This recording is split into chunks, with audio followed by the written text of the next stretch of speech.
Musical success can come from the most unlikely of places. Yeah, here's Carrie with the story of how a piece of wallpaper held the key to one of the best-known power ballads of the 80s. Give me a grab. Here it comes.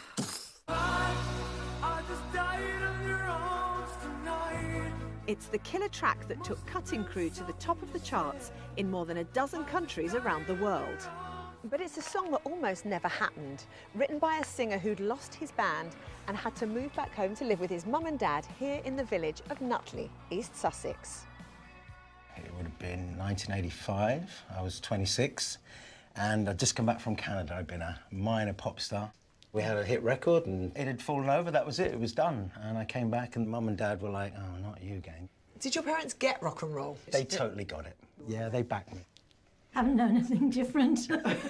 Always to move all the furniture up one end and the boys would come in with their drum kits and amplifiers. Yes, it was lovely.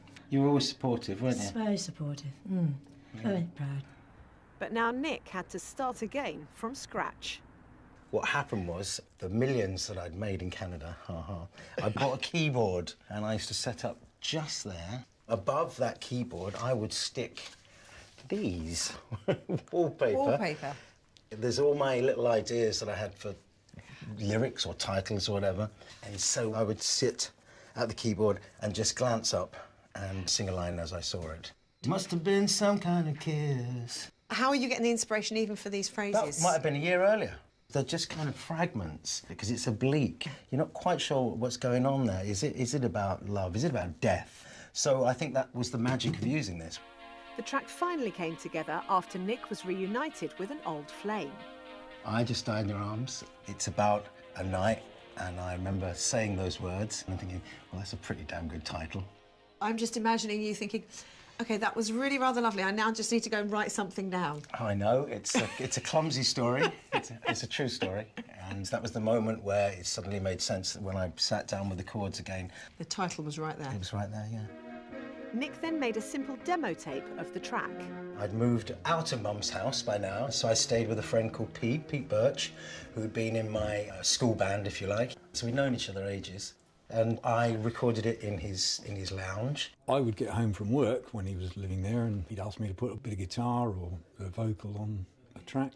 So I sing, "Died in your arms tonight." That's me. We needed, "Died in your arms tonight." And within 10 seconds, Pete's giving me a cup of tea and saying, I can do that.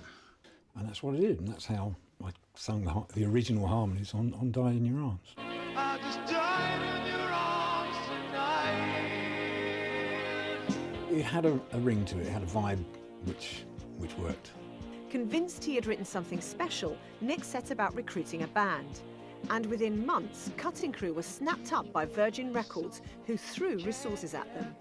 We went out to New York and recorded it with 2 hot producers. Died in Your Arms was awful. It just didn't work at all. It died? Yeah, it died. I said, it's a million miles from anything I had up here. We started accruing the sort of reputation of being a little difficult, especially I did.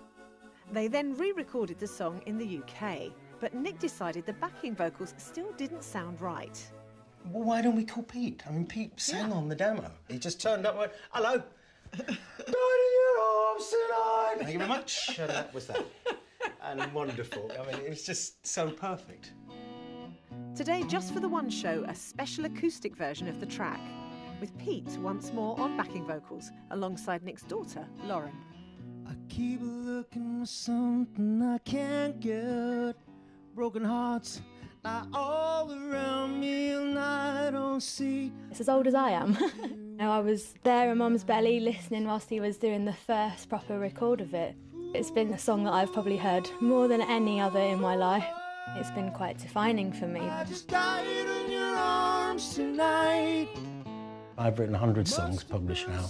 But you fall into that inevitable, one-hit wonder thing. That's our whopper.